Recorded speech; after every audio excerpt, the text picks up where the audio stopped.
Nabugto. Sa Bisaya daw yung naputol, nabakre, nabari, napilay, bali.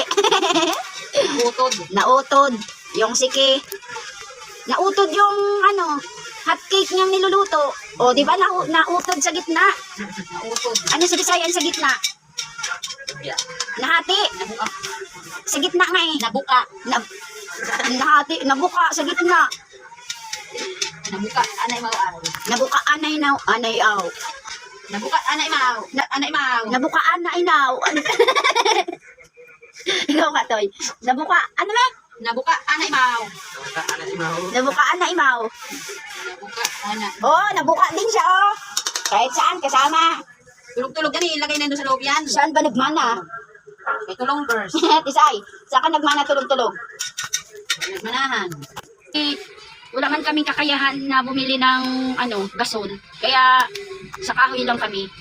Joke lang. Kahoy lang po talaga gamit namin kasi marami mang kahoy dito. Meron kami super kalan pero pang emergencyhan lang. Wala na daw sulod yung kanyang gaas. Yung gasol niya wala nang sulod. Walang sulod. Wait sulod. Walang soyod. Walang sulod. Walang soyod. Sulod. Ikaw nga, Toy. Wait sulod. Waet soyod. Ano? Ubus yun. Ha? Uyod. Wait sulod. Matuyod daw. Wait sulod. Wala nang soyod.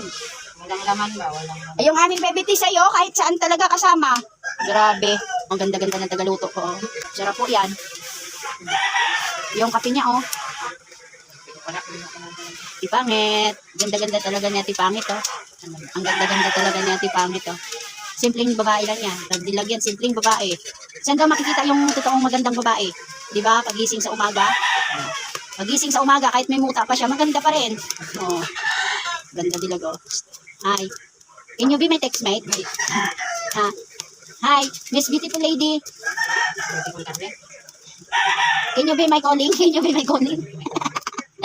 Woo. Can you be my chatmate? Ganda dilag. Oh, sarap. Habang yung isa natutulog din kahit saan kasama yan. No, si Tisay. Tisay, sabi ko humingi ka doon ng kamatis, natulog ka? Ano daw yun itong inuutusan ko na to?